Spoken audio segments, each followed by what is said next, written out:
आज हम करेंगे श्लोका 3.42। ये श्लोका है, पहले श्लोका को गाते हैं। इंद्रियाणि परन्याहुरिन्द्रियेभ्यः परमं मनः मनसस्तु परा बुद्धिर् यो बुद्धिः परतस्तु सा। इसका तात्पर्य और अनुवाद है श्रील प्रभुपाद के द्वारा। श्रील प्रभुपाद की जय। तो इसका मीनिंग है, कर्मेंद्रियां जड़ पदार्थ की अपेक्षा श्रेष्ठ हैं, मन इंद्रियों से बढ़कर है, बुद्धि मन से भी उच्च है, वह आत्मा बुद्धि से भी बढ़कर है। तो यहाँ पे श्रेष्ठता के आधार पर कर्मेंद्रियों, मन और बुद्धि के विषय में बताया गया है। इससे पहले वाले श्लोक में अगर आपको याद हो क्या हुआ था, इससे पहले वाले श्लोक में भगवान ने बताया था कि जो मनुष्य का सबसे पावरफुल शत्रु है, सबसे शक्तिशाली शत्रु और जो नित्य वैरी है, ऐसा नहीं कि वो कभी कभी का शत्रु है, जो नित्य वैरी है वो कौन सा है? कौन सा है सबसे पावरफुल शत्रु मनुष्य का? Will tell me.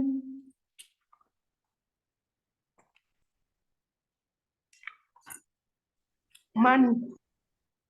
मन, अच्छा। और कौन सा पावरफुल शत्रु है? हमने पढ़ा है अभी 2-3 श्लोका पहले। किसी को याद है? Desires, yes. तो सबसे पावरफुल शत्रु है लस्ट, हमारा डिजायर्स। ठीक है, ये सबसे पावरफुल है। ओके, फिर भगवान ने बताया कि शत्रु रहता कहाँ पे है। तो शत्रु के रहने की 3 जगह बताई थी, किसी को याद है? ये थी हमारी सेंसेस, मन और बुद्धि। ये शत्रु के रहने की जगह है। ठीक है, तो हमारा सबसे पावरफुल शत्रु लस्ट, डिजायर्स, क्योंकि अगर डिजायर्स पूरी नहीं होंगी तो क्रोध आएगा, और पूरी हो जाएंगी तो लोभ आएगा। और ये नित्य वैरी है। और ये रहता कहाँ पे है ये पावरफुल शत्रु? ये सबसे पहले हमारे इंद्रियों पे आक्रमण करता है, फिर मन पे आक्रमण करता है, फिर बुद्धि पे आक्रमण करता है। और बुद्धि आत्मा के बिल्कुल, आत्मा का पास का पड़ोसी है जो बुद्धि है, इंटेलिजेंस है। तो अब हमने देखा कि जो ये लस्ट है, जो ये डिजायर्स हैं, काम है, ये मनुष्य की इंद्रियों को भी कंट्रोल करके बैठा है, मन को भी कंट्रोल करके बैठा है, और बुद्धि को भी कंट्रोल करके बैठा है। तो कोई ऐसा तरीका है जिससे हम इस शत्रु से जीत पाए? क्या ये ऐसे ही हमें कंट्रोल करके बैठा रहेगा? तो उसके विषय में भगवान इस श्लोक में बताते हैं। तो भगवान क्या कहते हैं? भगवान कहते हैं कि कर्म इंद्रियां जड़ पदार्थ की अपेक्षा श्रेष्ठ है। तो इसका मतलब क्या है कि जो सेंस ऑब्जेक्ट है, जो इंद्रियों के विषय भोग हैं, वे इंद्रियों से भी ज्यादा श्रेष्ठ है।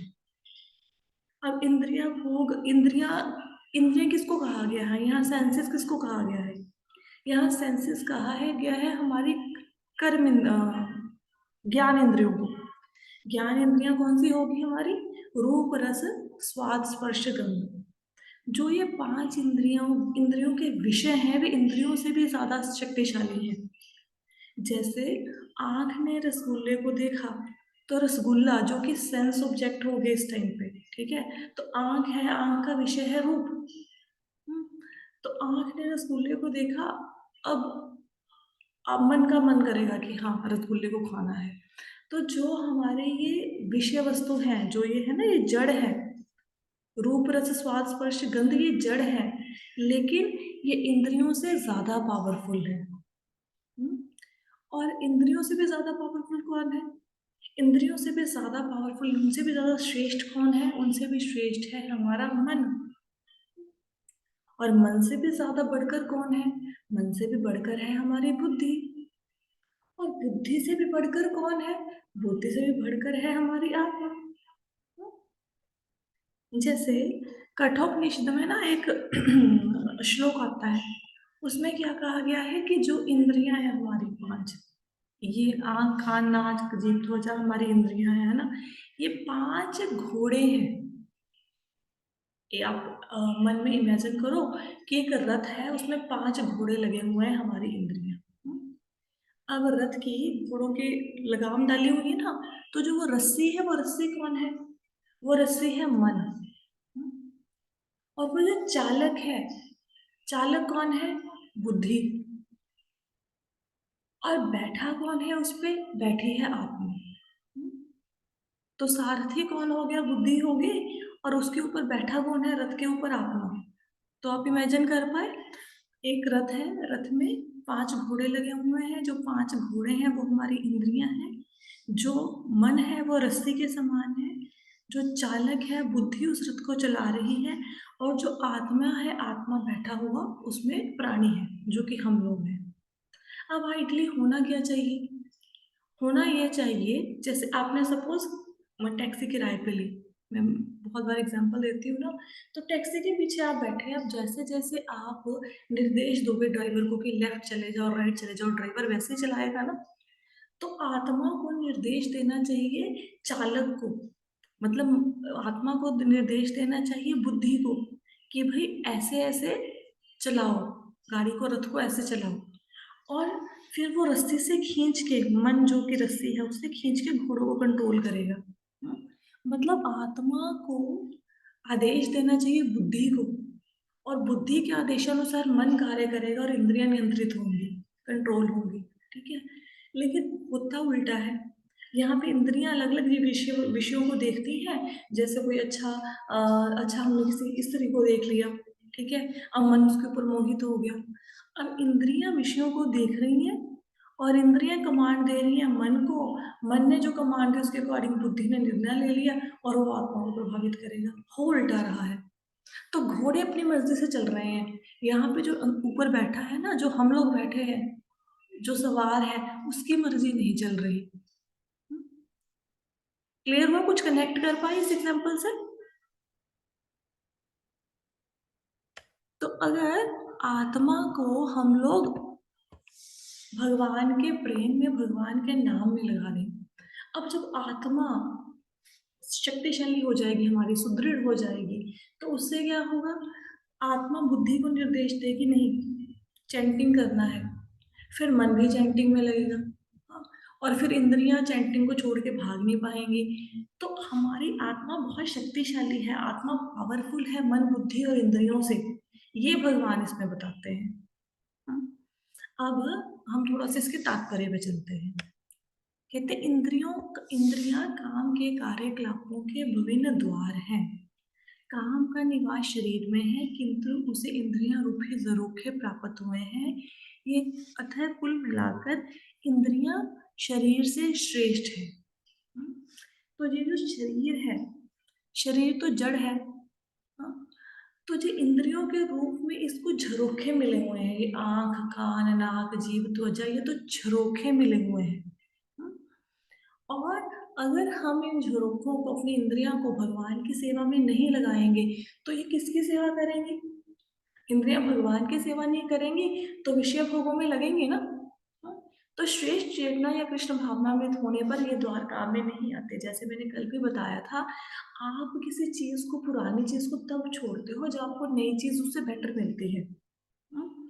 तो अगर किसी को बहुत भूख लगी है और उसको बोले कि नहीं खाना मत खाओ, तो वो खाना खाना बंद करेगा? नहीं बंद करेगा।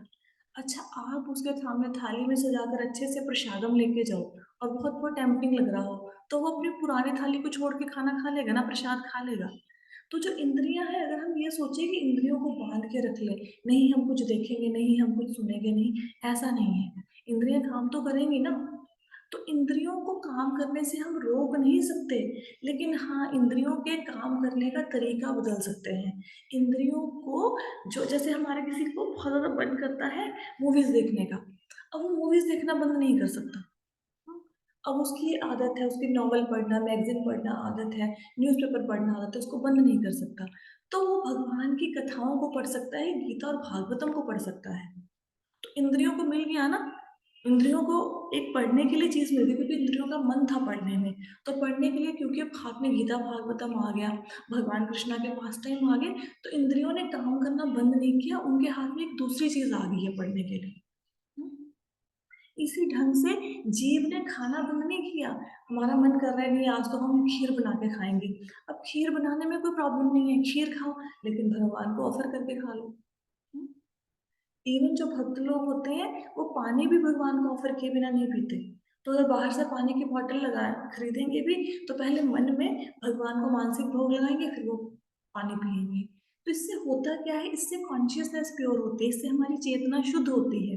तो इंद्रियों को काम करने से रोक नहीं सकते। हाँ, उनके जैसे कि नदी बह रही है तो हम नदी में पानी का बहना नहीं रोक सकते। हाँ, हम नदी के प्रवाह को चेंज कर सकते हैं कि वो सीधी बह रही है तो बांध वगैरह लगा के उसकी डायरेक्शन चेंज कर सकते हैं। हाँ? कृष्ण भावनामृत में आत्मा भगवान के साथ सीधा संबंध स्थापित करता है। यहाँ पर वर्णित का शारीरिक कार्यों की श्रेष्ठता परमात्मा में आकर समाप्त हो जाती है। तो जैसे यहाँ पे श्लोक में बताया गया कि सबसे ज्यादा पावरफुल क्या है, सबसे ज्यादा पावरफुल आत्मा है, सबसे ज्यादा पावरफुल है। तो आत्मा, अब मैंने आपको बताया था इससे पहले वाले श्लोकों में सेकंड चैप्टर जब हमने पढ़ा था कि भगवत गीता में हमने सीखा कि आत्मा का स्थान क्या है, आत्मा हृदय में रहती है। ठीक है, तो हृदय में और एक और भी हैं जो रहते हैं, वो कौन रहते हैं? एक तो आत्मा बैठी है हृदय में, और कौन बैठे हैं? और कौन है हमारे हृदय में?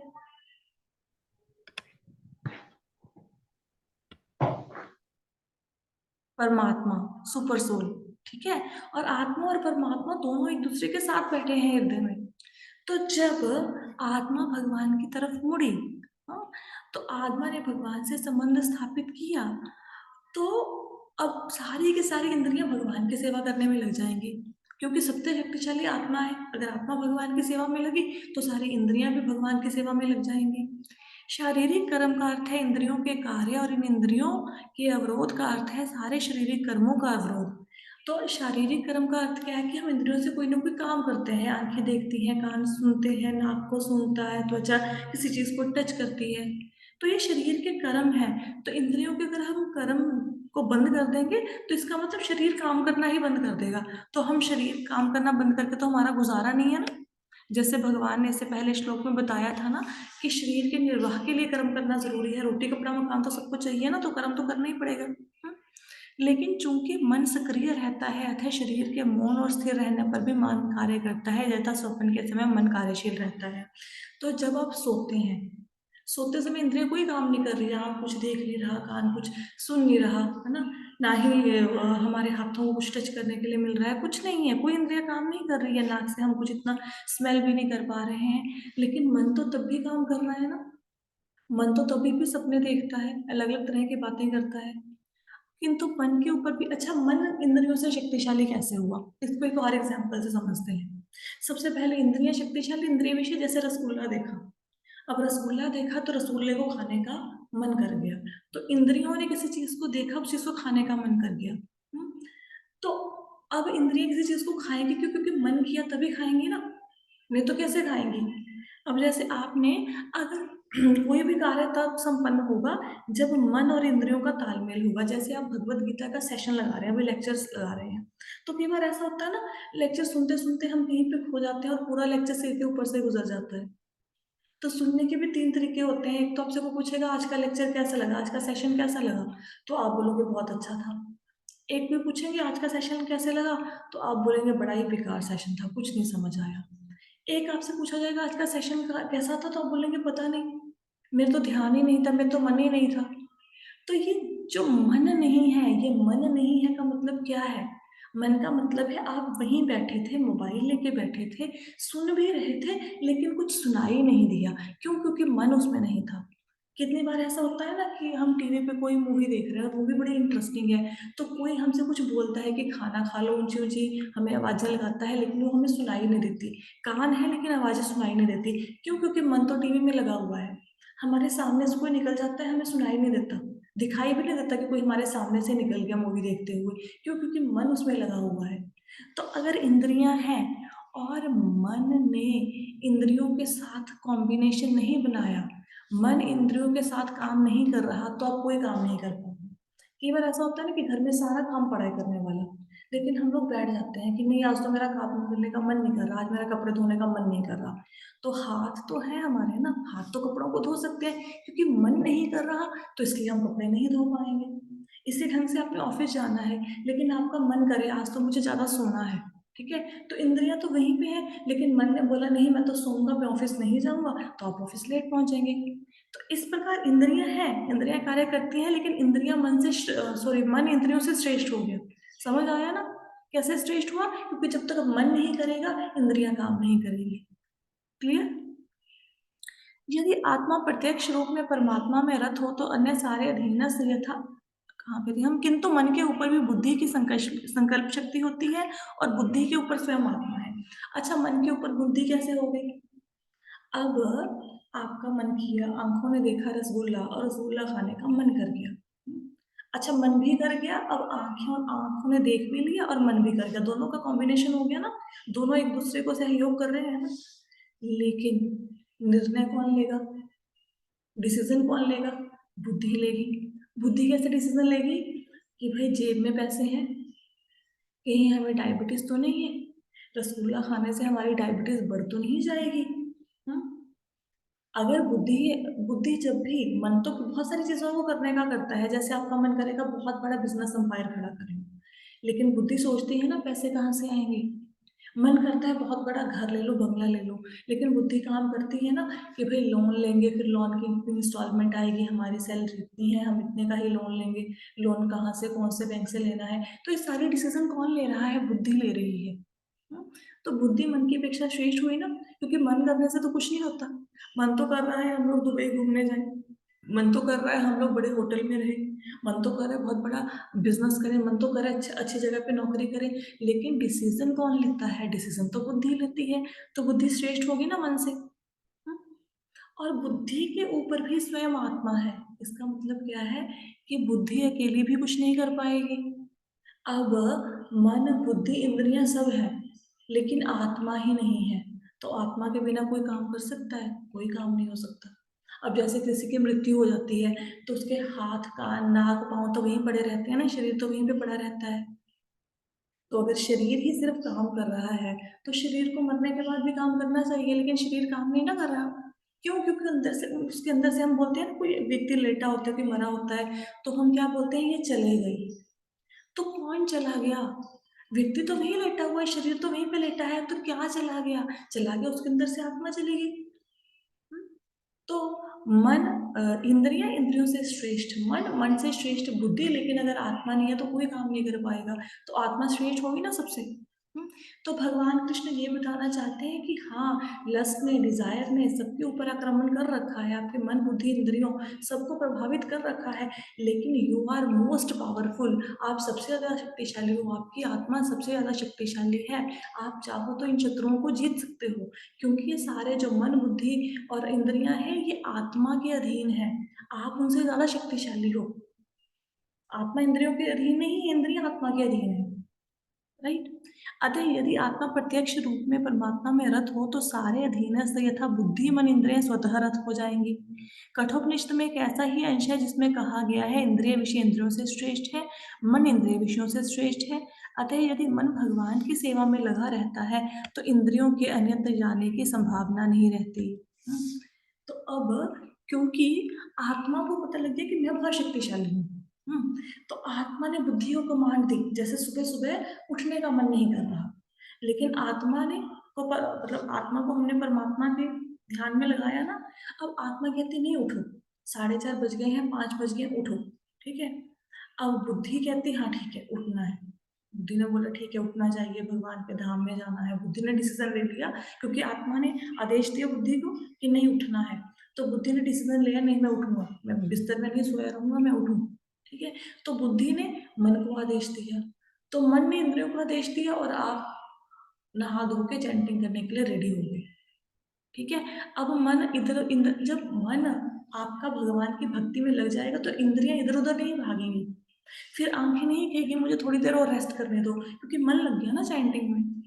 अब स्टार्टिंग में आप देखोगे ना, जब भक्ति करना स्टार्ट करोगे तो स्टार्टिंग में भक्ति करने में बड़ा जोर लगता है, मन नहीं करता 4 साढ़े 4 बजे उठने का या नहाने धोने का या फिर माला करने का। और माला करते भी हैं तो मन इतना शक्तिशाली है, कई बार ऐसा लगता है जैसे आप माला कर रहे हो, तो माला करते करते क्या होता है, मन में कोई ख्याल आता है, तो मन में कोई ख्याल आया तो मन उसी तरफ हो लिया। मन से आप कोई ना, जैसे ऑफिस की बात सोच रहे हो, अब ऑफिस के पास सोचते रहे, पता ही नहीं चलता कि 16 माला कब खत्म होगी, पता ही नहीं चलता। मन में विचार और चल रहा है, लेकिन हाथ से माला चल रही है। ऐसा होता है ना बहुत लोगों के साथ, कि मन में कुछ और चल रहा है, हाथ में माला चल रही है, और माला सारी फिनिश भी होगी, हमें पता भी नहीं चला। अच्छा, एक दूसरा भाव भी है कि हम लोग ऑफिस में बैठे हैं, हम लोग काम कर रहे हैं, हाथ में माला नहीं है, सामने कंप्यूटर पड़ा है, काम कर रहे हैं, लेकिन मन भगवान कृष्ण में लगा हुआ है। तो जो गोपियां थी, गोपियां ऐसा थोड़ा ना कि घर के कार्य नहीं करती थी, गोपियां घर के सारे कार्य करती थी, लेकिन उनका मन भगवान में सारा दिन लगा रहता था। तो घर के काम करते हुए भी मन कहाँ था? मन भगवान के कार्यों में था। हम्म? तो ये भाव, हालांकि हम गोपी भाव को नहीं पकड़ सकते हैं, लेकिन काम करते करते मन भगवान में लगा हुआ है। और हमारा मन क्या है? नाम जपते जपते मन संसार के कार्यों में लगा रहता है। तो मन को कंट्रोल करना बड़ा जरूरी है। तो कहते हैं यदि मन भगवान की सेवा में निरंतर लगा रहता है तो इंद्रियों के अन्यत्र रत होने की संभावना नहीं रहती। इस मनोवृत्ति की विवेचना की जा चुकी है, मतलब इसको हम पहले से मतलब डिस्कस कर चुके हैं इस चीज को। परम दृष्टवा निवर्तते, यदि मन भगवान की दिव्य सेवा में लगा रहे तो तुच्छ विषयों में उसके लगने की संभावना नहीं रहती। कठोपनिषद में आत्मा को महान कहा गया है, अतः आत्मा इंद्रिय विषयों, इंद्रिय, मन और बुद्धि इन सबसे ऊपर है। इसकी सारी समस्या, अतः सारी समस्या का हल ये है कि आत्मा के स्वरूप को प्रत्यक्ष समझा जाए। तो सबसे पहले अगर हम लोगों ने ये शत्रु, ये डिजायर जो हमारे शत्रु हैं, इनको, इस पे विजय प्राप्त करनी है, जो लस्ट है, तो सबसे पहले तो ये समझो कि हम शरीर नहीं, हम आत्मा है। अब खुद को शरीर मानेंगे तो शरीर तो बड़ा कमजोर है, शरीर को तो कभी मन बहा के ले जा रहा है, बुद्धि बहा के ले जा रही है, इंद्रियां बहा के ले जा रही है। लेकिन जब हम समझेंगे कि हम आत्मा है, तो आत्मा इन तीनों के ऊपर है, और आत्मा परमात्मा के साथ बैठा है हृदय में, और आत्मा सबसे ज्यादा शक्तिशाली है। जब इस चीज को हम समझेंगे, तब जाके हम फर्स्ट स्टेप लेंगे, फर्स्ट स्टेप लेंगे अपने आप को कंट्रोल करने की तरफ, अपनी सेंसेस को कंट्रोल करने की तरफ। क्योंकि आत्मा बहुत शक्तिशाली है। मनुष्य को चाहिए कि बुद्धि के द्वारा आत्मा की स्वाभाविक स्थिति को ढूंढे, फिर मन को निरंतर कृष्ण भावनामृत में लगाए, इससे सारी समस्या हल हो जाती है। सामान्यतः नवदीक्षित अध्यात्मवादियों को इंद्रिय विषयों से दूर रहने की सलाह दी जाती है, किंतु इसके साथ मनुष्य को अपनी बुद्धि का उपयोग करके मन को सशक्त बनाना होता है। तो कोई नई नई भक्ति में आते हैं ना, तो कई बार ऐसा लगता है, जैसे मैंने कल भी एग्जाम्पल दिया, कि जैसे अनियन गार्लिक खाना छोड़ा, तो ऐसा लगता है कि सामने हमारे पिज्जा बर्गर कोई चीज ना आए, गार्लिक ब्रेड ना आए।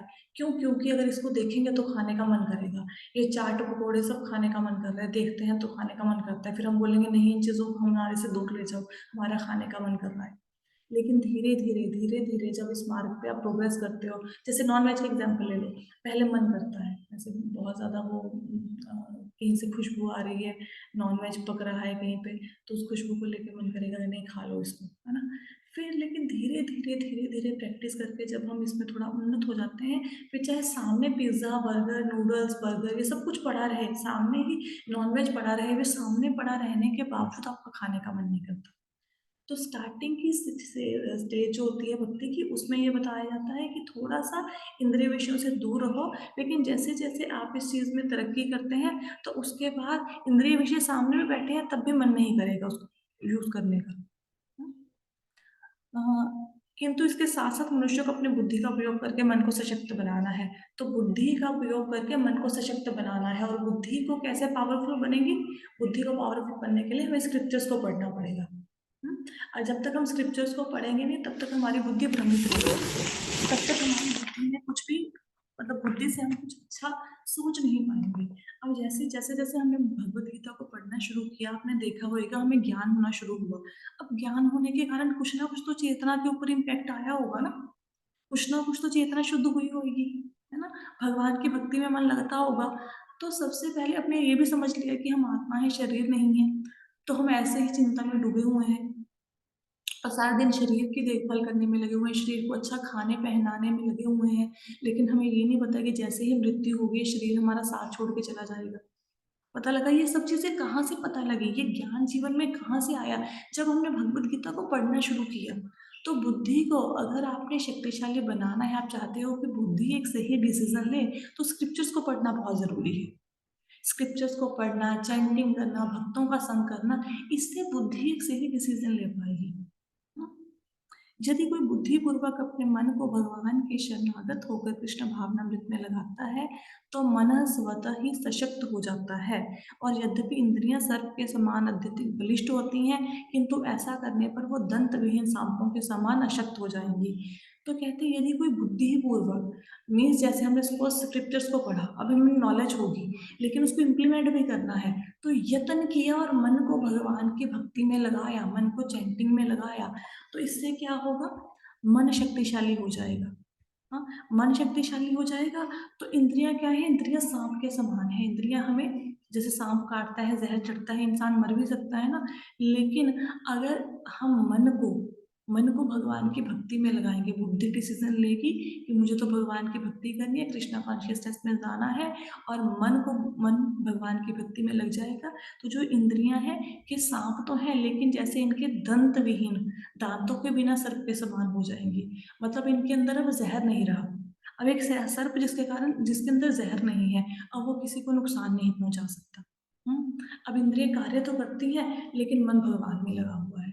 अब इंद्रियां जो मर्जी चीज देखती रहे, चाहे वो सुंदर स्त्री को देखें, नॉनवेज खाने को देखें, बाजार से बहुत ज्यादा ड्रिंक करने को, इधर उधर की चीजें मिल रही हैं, लेकिन अब मन नहीं करेगा, क्योंकि बुद्धि ने उसको शक्ति प्रदान कर दी ना मन को। यद्यपि आत्मा बुद्धि मन इंद्रियों का भी स्वामी है, तो भी जब तक इसे कृष्ण की संगति या कृष्ण भावनामृत में सुदृढ़ नहीं कर लिया जाता, तब यह चलायमान मन के कारण नीचे गिरने की पूरी संभावना रहती है। तो भगवत गीता में अर्जुन कहते हैं ना कि भगवान कृष्ण कहते हैं कि मैं अपने बाणों से वायु को भी कंट्रोल कर सकता हूँ, वायु के वेग को, लेकिन मन को कंट्रोल नहीं कर सकता, मन तो बहुत बड़ा चंचल है।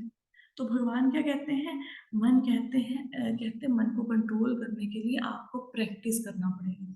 प्रैक्टिस, डेली प्रैक्टिस, अभ्यास करते रहेंगे, तो एक दिन आप मन को कंट्रोल कर पाएंगे। क्लियर हुआ? अदरवाइज क्या होगा कि अगर अभ्यास करना छोड़ देंगे तो इंद्रियां इतनी शक्तिशाली होती हैं कि आपको विषय भोगों में फिर से फंसा सकती हैं। विषय भोगों में फंसा सकती हैं कैसे? जैसे हम लोगों ने विश्वामित्र मुनि के बारे में पढ़ा था ना। अब इतने बड़े वो तपस्वी हैं, तपस्या कर रहे हैं, कितने वर्षों से तपस्या की, जैसे ही मेनका उनके सामने आई तो उनका ध्यान भंग हो गया, है ना। तो जैसे ही अप्सरा आई, ध्यान भंग हो गया। तो इंद्रियां कभी भी आपको भक्ति के मार्ग से हटा सकती हैं। अगर आप भक्ति के मार्ग में लगे हुए हैं तो बहुत ज्यादा हमें संभल संभल के चलना है। ये नहीं पता कि कब हमारी कौन सी इंद्रिया ज्यादा शक्तिशाली हो जाए और हमें भक्ति के मार्ग से ही हटा दे। इस बात का कुछ नहीं पता है। तो इसलिए हरे कृष्ण सबसे माता। पहले हम लोगों ने क्या करना है, हम लोगों ने ये समझना है कि हम आत्मा हैं। जब आत्मा की शक्ति के विषय में ज्ञान हो जाएगा, स्क्रिप्चर्स को पढ़ेंगे, चैंटिंग करेंगे, भक्तों का संग करेंगे, तो बुद्धि को, आत्मा को पोषण मिलेगा। आत्मा को पोषण मिलेगा तो बुद्धि शक्तिशाली होगी, बुद्धि शक्तिशाली होगी तो मन अपने आप ही लगेगा। तो स्टार्टिंग में हमारा मन हो सकता है ना करे, हमारा साधना करने का मन ना करे, हमारा सुबह उठने का मन ना करे, जब आप माला करते हो सकता है ध्यान भी ना लगे, लेकिन फिर भी माला को करना है, फिर भी करना है। चाहे आपको ना ये एक तरह से रिचुअल ही लगना लग जाए कि रोज सुबह उठ के माला करनी है, फिर भी करो। करते करते करते करते आप कभी ना कभी ऐसे पॉइंट पे पहुंच जाओगे जहाँ पे मन लगना शुरू हो जाएगा। फिर जिस दिन माला नहीं करोगे ना, पूरा दिन मन में ये चलता रहेगा, आज माला छूट गई, आज माला छूट गई, पूरा दिन मन में ये बात आएगी, बार बार आएगी। तो चाहे जबरदस्ती स्टार्टिंग में मन नहीं लगेगा, मन लगे ना लगे, साधना भक्ति, तीन भक्ति की कैटेगरीज होती है ना, साधना भक्ति, भाव भक्ति और प्रेम भक्ति। तो साधना भक्ति में भी जब हम करते हैं, साधना भाव भक्ति के आगे दो स्टेप है ना, वैद्य भक्ति और आगमन भक्ति।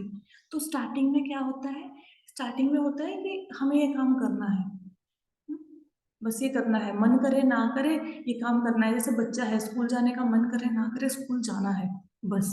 क्यों? क्योंकि भाई माँ बाप ने बोला स्कूल जाना, नहीं जाएंगे तो माँ बाप से डर, मतलब डांट पड़ेगी। तो इसी ढंग से स्टार्टिंग में गुरु ने बोला है चैंटिंग करनी है, मतलब करनी है, मन लगे ना लगे कोई बात नहीं। फिर धीरे धीरे साधना करते करते करते क्या होता है, जैसे आपने बीज लगा दिया, अब आम का बीज बो दिया, अब आम का बीज बोया है तो आम का पेड़ थोड़ा ना देखने को मिलेगा, नहीं मिलेगा। तो अभी तो बीज बोया, अभी तो थोड़ा सा उसमें पौधा निकल के आया, तो साधना भक्ति करना मतलब क्या, हमने बीज बोया, मन लगे ना लगे, हाँ हम परिवर्तन करते जा रहे हैं तो बीज बोया, लेकिन ऐसा कुछ नजर नहीं आएगा। बहुत सारे लोग कहते हैं ना कि माला करते हुए हमें 6 महीने हो गए, साल हो गया, लेकिन कोई फर्क नहीं पड़ रहा, हम तो वैसे हैं जैसे पहले थे। तो अभी तो बीज लगाया है, अभी एकदम से फल नहीं आएगा। तो फिर क्या होएगा, साधना करते करते करते करते धीरे धीरे थोड़ा उसमें पौधा, थोड़ा सैपलिंग दिखना शुरू होता है, थोड़ा छोटा सा पौधा आता है जो हमें दिखना शुरू होता है, हम रागानुभूति तक पहुंचते हैं, अब पौधा दिख रहा है। हाँ, पौधा दिख रहा है तो हाँ, थोड़ा थोड़ा हमने भक्ति में प्रोग्रेस किया, अब थोड़ा थोड़ा हमारा मन लगने लगा। आप माला नहीं करते हैं तो मन विचलित होता है, ठीक है। उसके बाद क्या होता है, साधना भक्ति हुई, साधना भक्ति के बाद भाव भक्ति।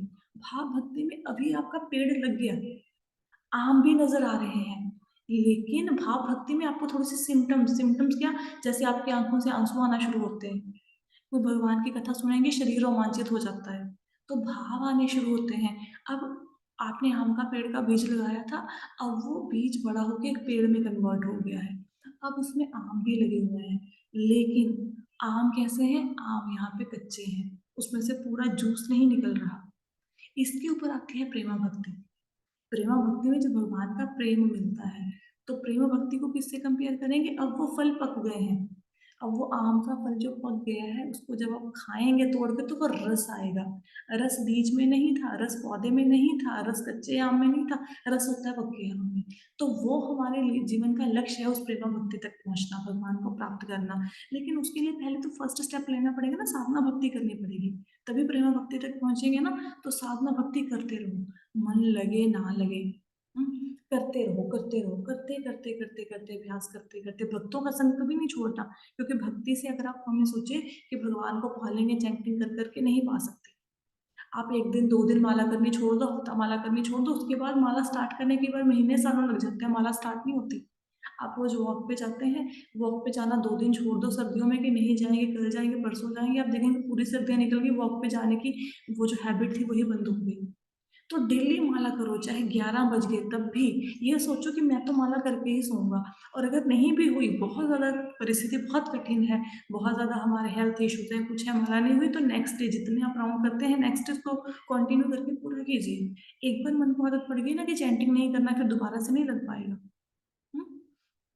तो भगवान ने श्लोक में क्या समझाया कि हाँ, हमारी इंद्रियों के ऊपर, मन के ऊपर, बुद्धि के ऊपर अटैक हो गया, किसका, लस्ट का, डिजायर्स का अटैक हो गया, लेकिन आप शरीर नहीं है, आप मन बुद्धि और ये इंद्रियां नहीं है, आप इनसे ऊपर हो, आप कौन हो, आप आत्मा हो। और आत्मा बहुत स्ट्रांग है, और आत्मा के द्वारा, आत्मा को शक्तिशाली करके, सुदृढ़ करके, आप इन तीनों के ऊपर, आप मन को भी कंट्रोल कर पाओगे, बुद्धि को भी और इंद्रियों को भी। क्योंकि ये कमजोर है, आत्मा हमारी शक्तिशाली है, तो आप बहुत पावरफुल हैं। आप मतलब कौन, शरीर नहीं, आप मतलब आत्मा, आपकी आत्मा। राइट, तो ये भगवान ने बताया। अभी किसी का कोई प्रश्न है तो ले सकते हैं।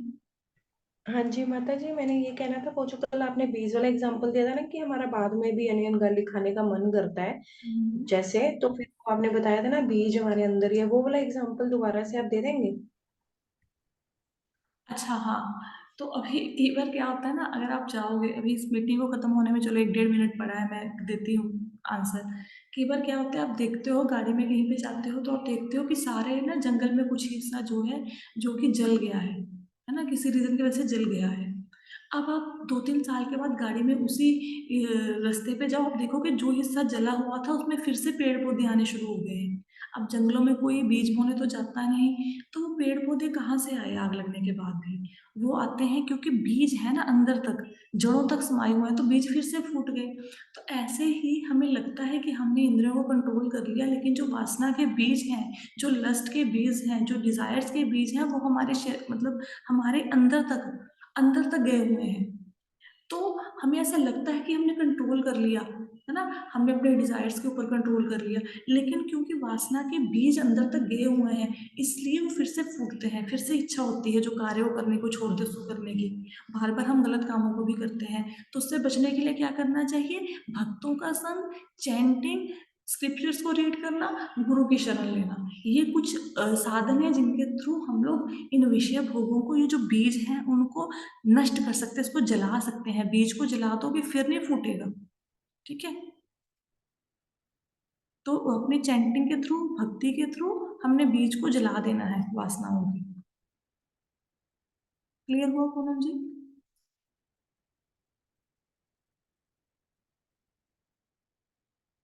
पूनम जी क्लियर हुआ?